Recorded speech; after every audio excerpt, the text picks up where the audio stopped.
Olá, tudo bem? Estamos de volta aqui com o programa Pontuando e eu vou falar de um texto hoje do Os Ininos. E o texto é o seguinte, o título do texto: A favor da capacidade de ignorar.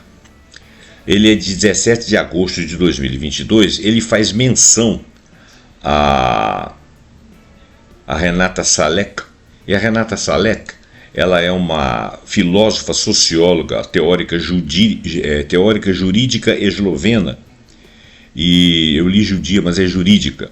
Ela é pesquisadora sênior do Instituto de Criminologia da Faculdade de Direito da Universidade de Ljubljana e professora da Birkbeck College, da Universidade de Londres. Ela é uma mulher de 64 anos à época, né? Eu creio que eu estou vendo o currículo dela mais ou menos agora. O título aqui é de 22, mas ela provavelmente tem uns 64 anos. Muito bem. Então, o artigo dela, os unicinos, cuja fonte é domínio público, né?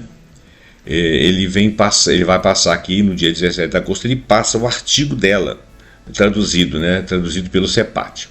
Então, uma das teses do mais recente livro de Renata Salek, Passion pour la ignorance, é que a natureza da ignorância depende das formas como uma sociedade lida com as consequências de não saber. A falta de conhecimento pode ser um motivo de vergonha ou um indicador de limites, escreve Federico Romani em artigo publicado pela Clarim Revista em 13 de agosto de 2022.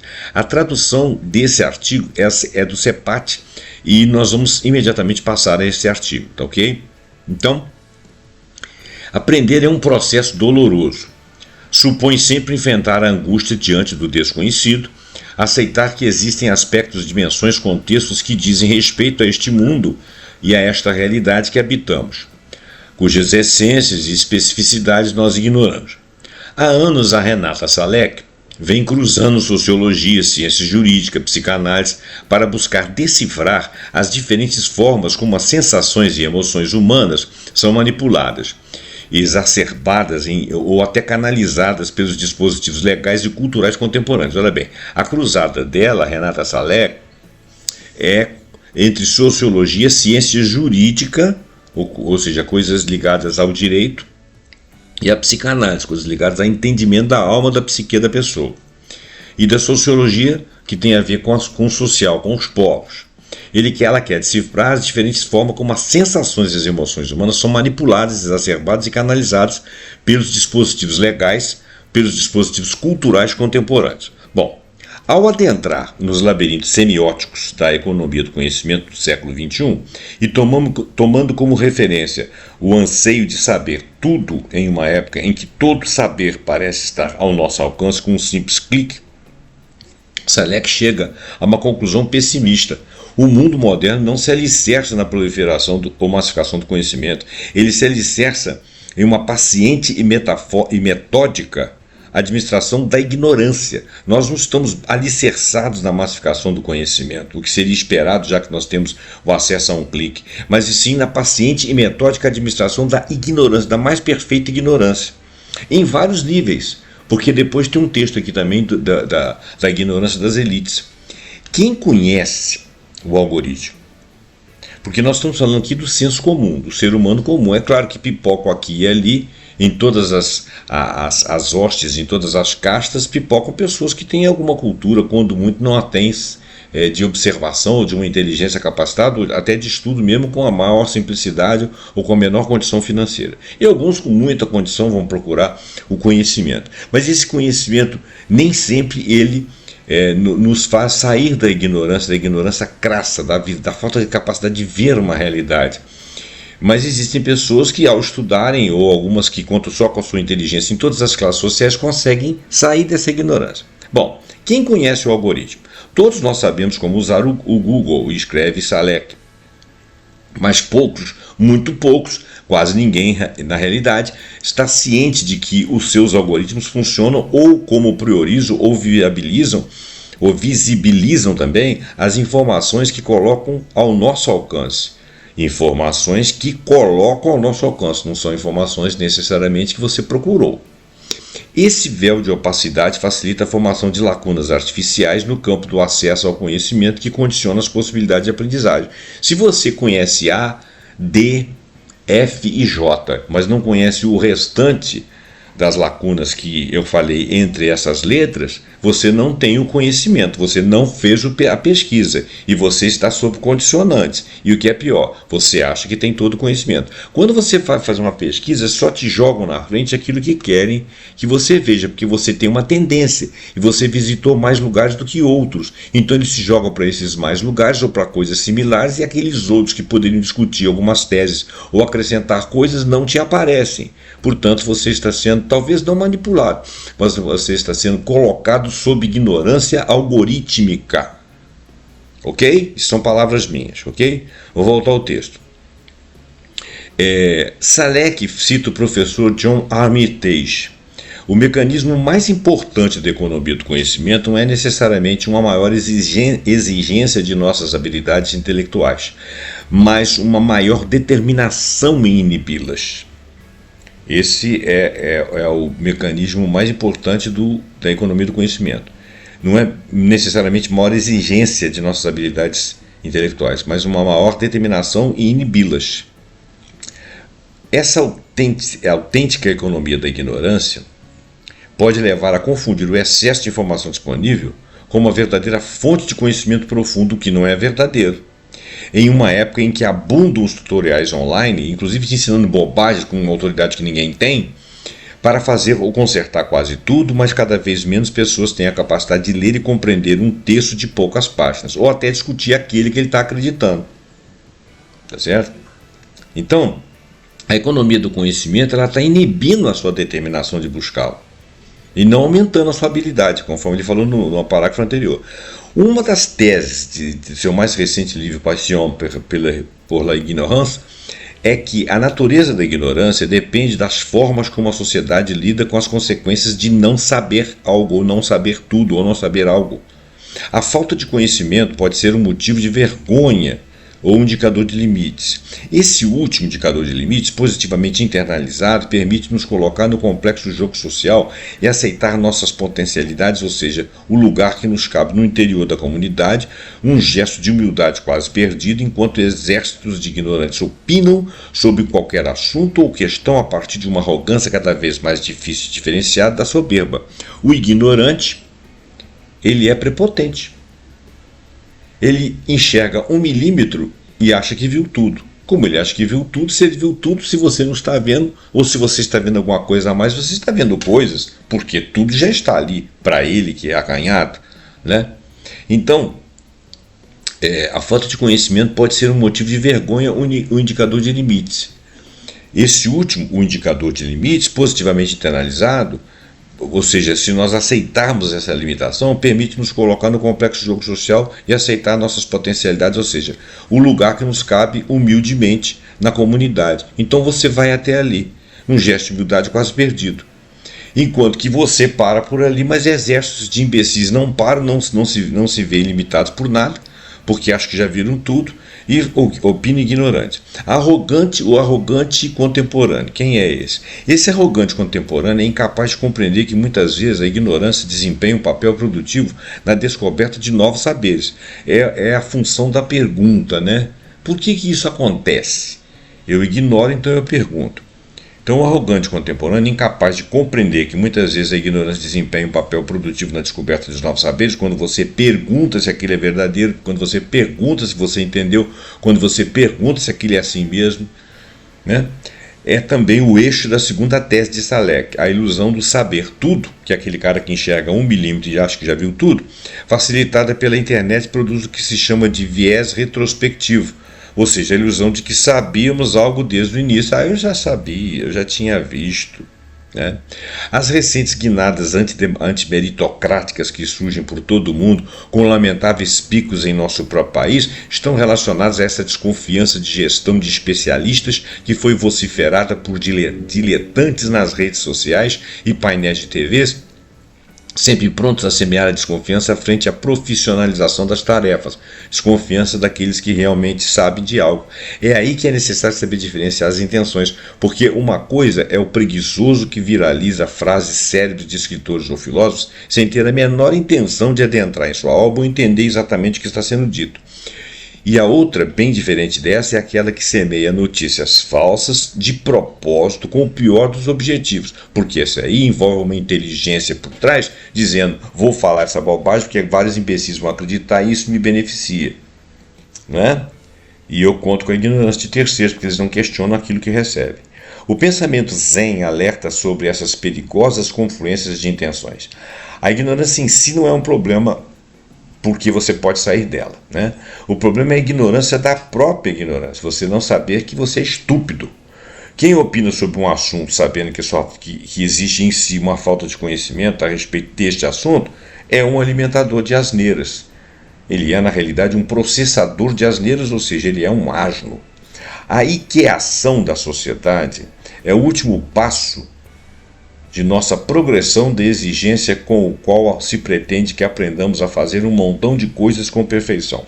O termo que Salek cria, a partir do padrão da facilidade imposto pelos famosos móveis que qualquer um pode comprar e montar na sala de estar em sua casa, procura descrever um império de self-made man e self-made woman, o homem e a mulher que tudo sabem e tudo podem porque estão ali com seus tutoriais com alguém dizendo é fácil, faça por si mesmo.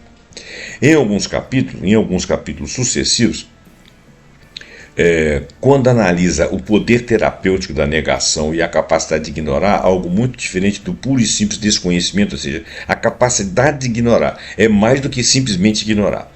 A autora recupera o ideal da douta ignorância, uma estupidez clássica, né, do místico Nicolau de Cusa, segundo o qual, quanto mais alguém conhece os limites de seu saber, menos comum ou ordinária será sua posição no mundo. Porque ele fica com uma certeza, né, da sua certeza. Para criar vínculos íntimos e sociais é preciso saber priorizar e, portanto, ignorar. Perceber e compreender a realidade sempre foi uma questão de decidir o que é importante e o que não é.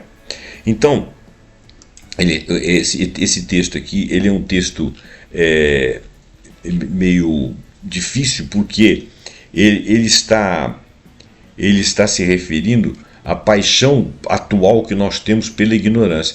Não apenas aqueles que são definitivamente ignorantes, mas aqueles também que têm algum saber, mas que se fixam em limites, talvez não idiotamente conforme outros, mas que se fixam em limites, e quanto àqueles que percebem a realidade, mas não têm mais vontade de discutir. Então, o que acontece? Nós somos uma sociedade que torcemos, rezamos e professamos a ignorância com toda a força, né? Agora, existe a ignorância da elite também. A ignorância da elite já foi um texto aqui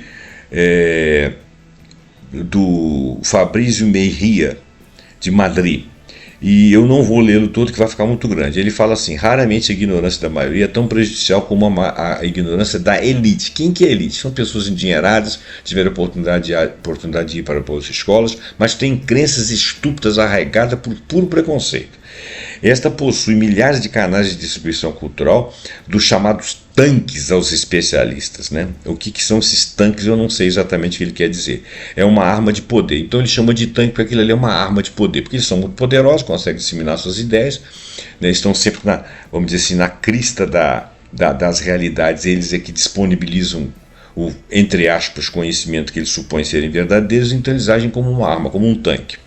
Então, o que não é dito, turva o seu modelo, escreve Fabrício Mejia, escritor, ator e jornalista mexicano, em artigo publicado em La Jornada, em 2021, em maio. O artigo diz mais ou menos o seguinte: dizer think tank remete você a um tanque de guerra e a um aquário. Think tanks são aqueles conhecedores, pessoas que estão entremeadas nos poderes, nas mais diferentes tanto na política quanto em vários assuntos, que são pessoas que que disseminam um conhecimento, eles orientam certas coisas, né? Normalmente esses think tanks são usados como gestores, como pessoas que dão ideias em política, né? Mas pode ser em política, em ações também dentro de empresas e tal. Então, dizer think tank remete você a um tanque de guerra e a um aquário. Lá dentro, algumas ideias são isoladas do mundo, você está no aquário, então você está separados do resto, ignoram muito mais coisas do que conseguem explicar.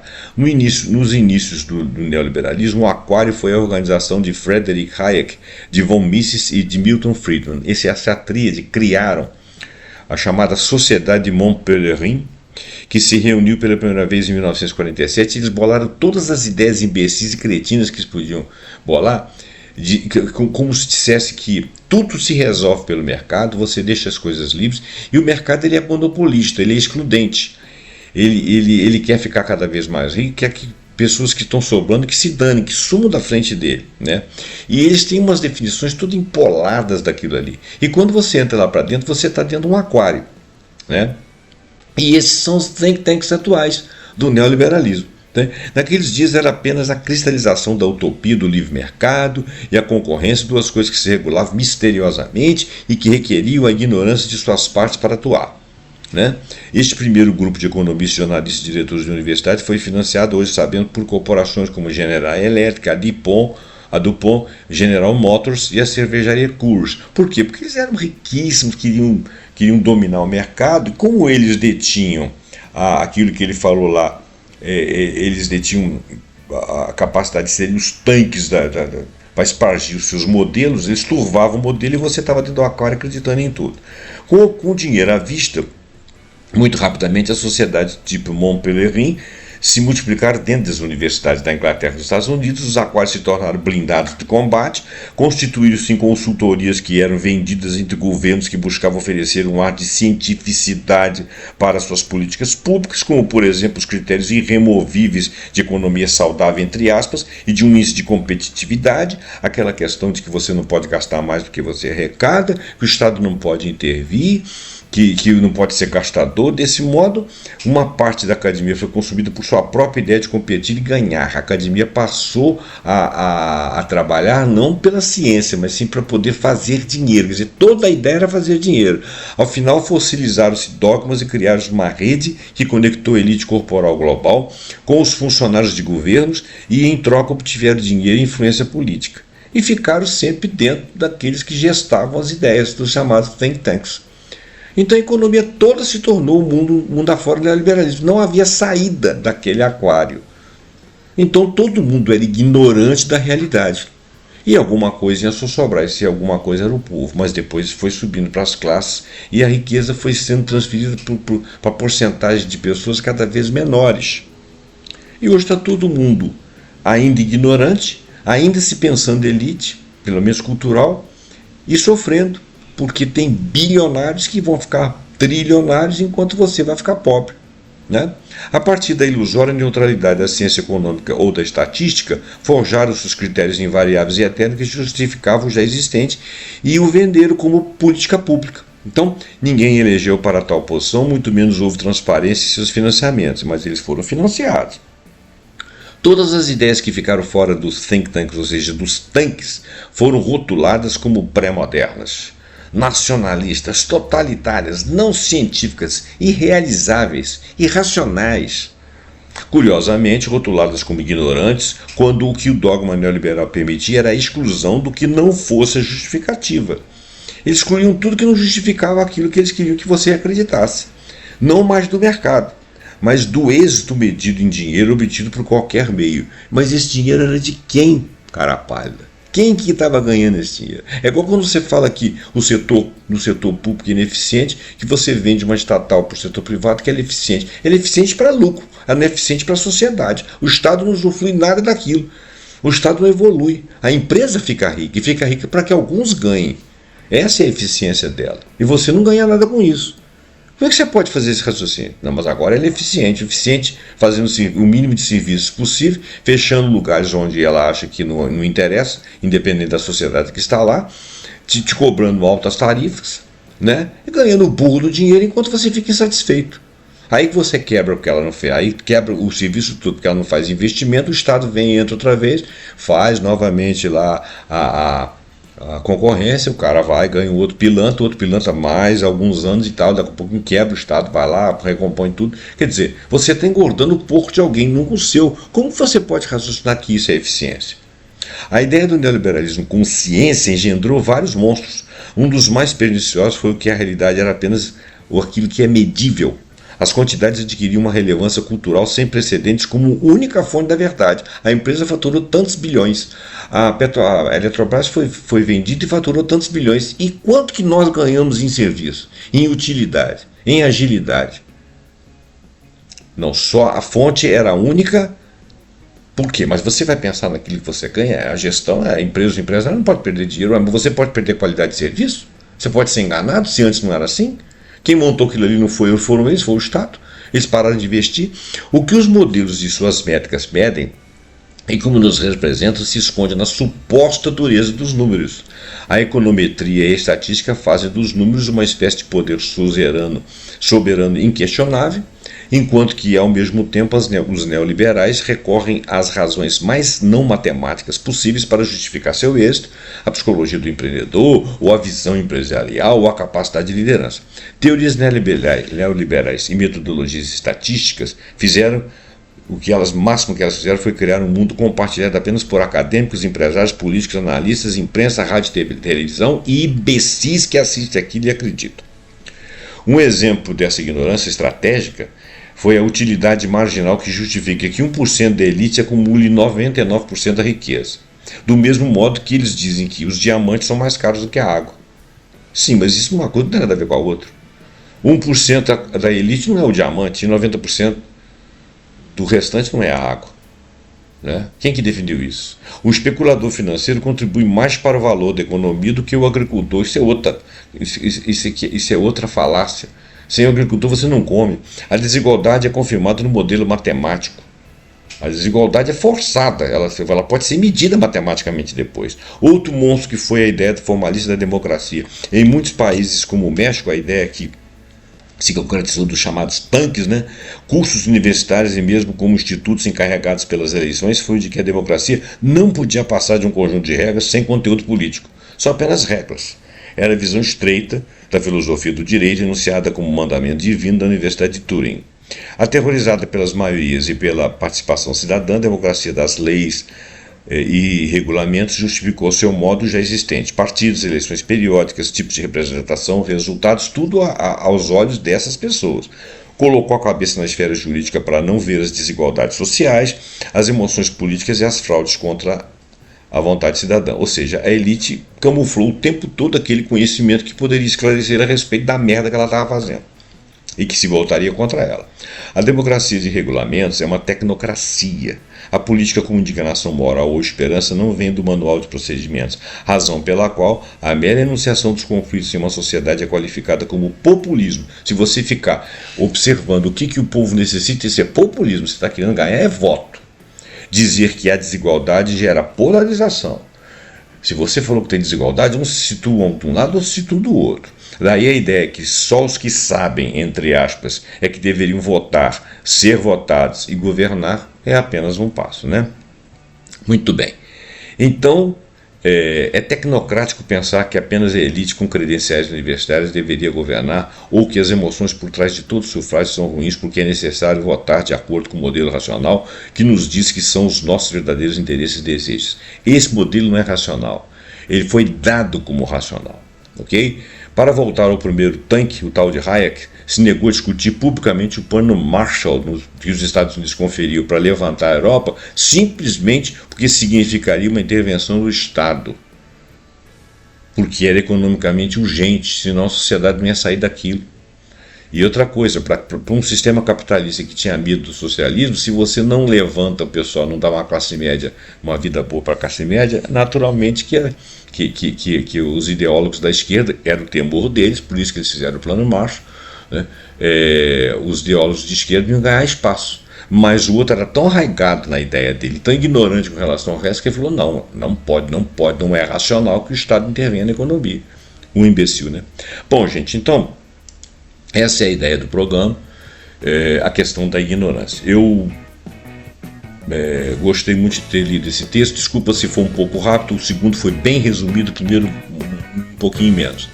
E até o próximo programa Pontuando com alguma ideia que nós acharmos muito interessante. Passa o programa para frente, deixe seu like, assine o canal e até o próximo programa Pontuando. Até lá.